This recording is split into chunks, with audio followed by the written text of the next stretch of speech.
Pulso Latino es presentado por Frisian Flag. Dushipawe, Bompa Mañana. Hoy en Pulso Latino.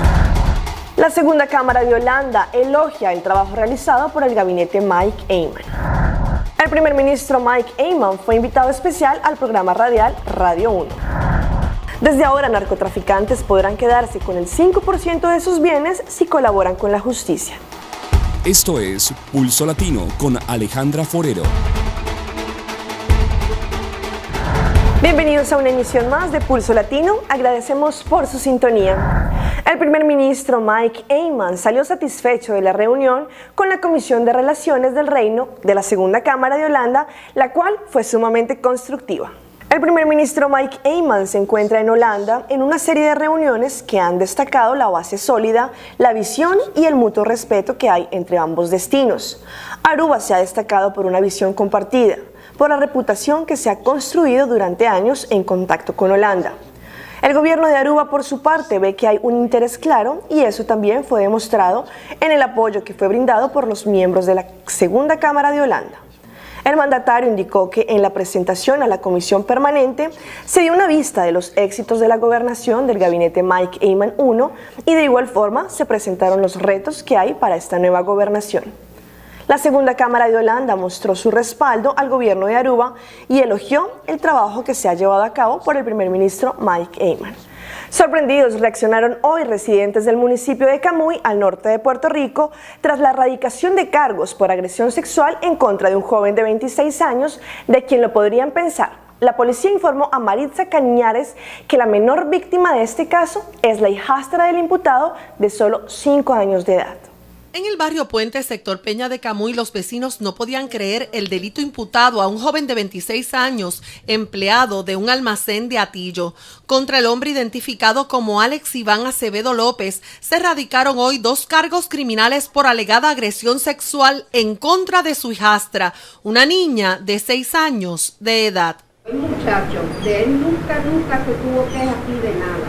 ¿Y le sorprende Me sorprende muchísimo, sí. Alegadamente, los actos de agresión sexual en contra de la menor se iniciaron cuando la niñita tenía 5 años de edad, entre octubre del 2012 y noviembre del 2013. La niña se quejó con la abuela paterna de ella, le informa los detalles de lo que estaba ocurriendo, del patrón de este tipo de conducta. Y inmediatamente la abuela radica las querellas en el cuartel de Camuy. Dada la inocencia de la víctima en este caso, como parte de su testimonio, la pequeña hizo varios dibujos reveladores y explícitos sobre el repudiable abuso al que presuntamente la sometió su padrastro. Tras la determinación de causa por 2 delitos de agresión sexual emitida por el juez Eric Colón Suárez, adscrito al Centro Judicial de Arecibo, se impuso una fianza global de $40,000 en contra de Acevedo López. El abogado defensor en este caso decidió allanarse a la determinación de causa en contra de su cliente. Allanamos básicamente fue por declaraciones juradas que se sometió el caso. Y prácticamente vamos a esperar a ver cuál va a ser la investigación de nosotros para la defensa, no por admisión de culpa. Se indicó que desde el momento en que la niña reveló el terrible maltrato y abuso, su madre se separó del presunto autor de los hechos. La vista preliminar en contra de Acevedo López quedó pautada para el próximo 11 de diciembre en el Centro Judicial de Arecibo. Maritza Cañizares, Noticentro. Y sobre la noticia que presentamos ayer, habló el profesional de la salud denunciado por un joven de 21 años, quien aseguró que el hombre lo hizo desnudar en su consultorio y le tomó fotos. Frente a los señalamientos, el técnico ocular sostuvo que él no era su paciente, sino su pareja. En nuestra primera emisión presentamos la denuncia que hizo este joven, Sebastián, quien dijo que un técnico ocular lo hizo desnudar cuando asistía como paciente a un examen visual en su consultorio. Ubicamos al profesional de la salud cuestionado, quien se defendió. Nosotros teníamos una relación hace 7 meses y a raíz de lo que pasó de las fotos ya las habíamos tomado, o sea, con consentimiento de él, porque él estaba ahí, y después ya me amenazó de que si yo decía algo para que los papás se enteraran, pues él iba a decir que había tomado ya las fotos ahí con él. Mauricio reconoció que cometió un error al utilizar el consultorio para sus encuentros y aseguró que las otras fotos halladas en la memoria de su celular son incluso de otros amigos de su exnovio. Esas fotos también fue de unos amigos que él estuvo con anterioridad y ahí fue donde se tomaron esas fotos. ¿Paciente abusado o pelea de novios? Es el interrogante que deberá resolver la Fiscalía, organismo ante el cual el joven denunció el supuesto abuso. En el momento que el primer ministro de la isla de Aruba, el señor Mike Eyman, visita Holanda, los medios de comunicación siempre quieren tener una entrevista con él. Este fue el caso de la emisora Radio 1, que invitó al mandatario a su programa para no solo comentar sobre los avances de la isla, sino que se habló también sobre los 200 años del reino holandés. El primer ministro Mike Eyman fue invitado especial al programa radial Radio 1 de Holanda, donde junto a la conductora del programa, Margaret, tocaron temas como la celebración de los 200 años del reino. De igual forma, se indicó sobre la contribución que ha hecho nuestra isla al reino. Según lo informó el primer ministro Eyman, fue una entrevista placentera donde hubo tiempo también para hablar sobre Aruba y su comunidad. Fue una conversación abierta y encaminada a cómo Aruba aporta al reino y viceversa. Con motivo de los 200 años del reino, la presentadora de Radio 1 explicó que también se conversó con varios ex primer ministros quienes indicaron su contribución al reino durante estos 200 años. Con apenas 2 años de vida ha llevado una ardua lucha con sus múltiples condiciones cardíacas y ahora su situación es tal que necesita urgentemente un trasplante de corazón, pero la falta de dinero y el tiempo que se agota se han convertido en sus mayores desafíos. Jorge Helpi Paga nos presenta la siguiente historia.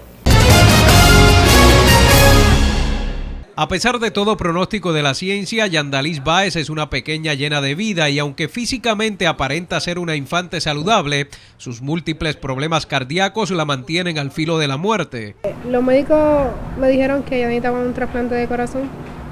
Por lo menos aquí en Puerto Rico ninguno se arriesga a hacerlo, ninguno, ¿verdad? Ha sido valiente para decir yo cojo el reto, por lo que tengo que viajar a Estados Unidos. En sus 2 años y 8 meses de vida, Yandalis ha estado hospitalizada en 8 ocasiones en intensivo pediátrico y 2 de ellas entubada en condición crítica.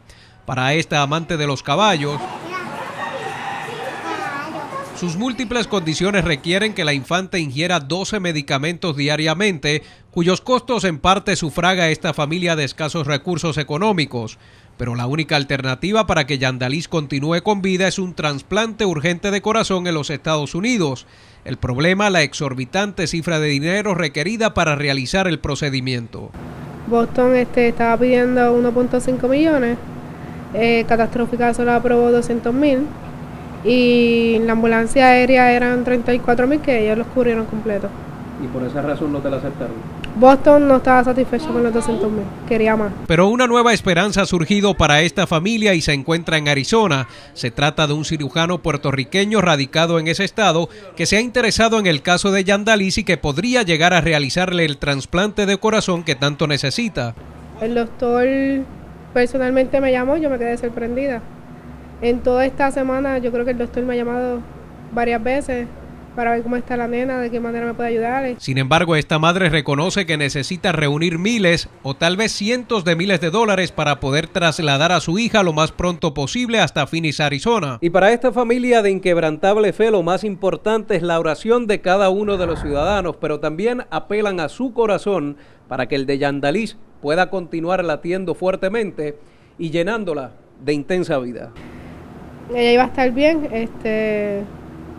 yo confío en las promesas del Señor y yo sé que ella va a salir de esto. Para que conste, Jorge Helpi Pagán, Noticentro. En un operativo relámpago, la policía logró rescatar a una niña recién nacida que había sido robada bajo engaños a su madre en Santa Marta, Colombia. La policía acordonó la ciudad y con una fotografía difundida en las redes sociales fue localizada la responsable de esta captura.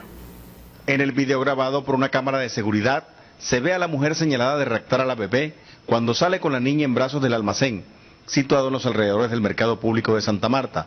Familiares de la bebé explicaron lo sucedido. La señora la conoció y le dijo a ella que le había regalado una ropita para la niña. Le dio para que comprara un pantalón y cuando ella fue a pagar a la caja y dio la vuelta así, ya la vieja no estaba. Se la había robado. A través de las redes sociales se difundió esta fotografía y la gente comenzó a colaborar con la búsqueda. Fue así como la policía acordonó el barrio Tayrona en el oriente de la ciudad. Comenzamos a trabajar el famoso puerta a puerta, mostrando la fotografía de esta señora en nuestro teléfono. La mujer y la niña raptada fueron halladas por la policía en el interior de una vivienda. toda vez que esta señora no reside en esa casa. Es una casa que, aprovechando la amistad de una de la propietaria o de una señora que reside ahí, llega a visitarla. El coronel Tibaduiza manifestó que aún no se sabe con qué fin la mujer raptó a la bebé. En avanzado estado de descomposición, de esta forma las autoridades encontraron el cuerpo de la dueña de un hogar de ancianos que había sido reportada desaparecida desde el pasado viernes. Julio Rivera estuvo en la escena del hallazgo y, como nos cuenta, la policía tiene varias teorías, entre ellas la posibilidad de que un romance nacido en internet la llevara directamente a la muerte.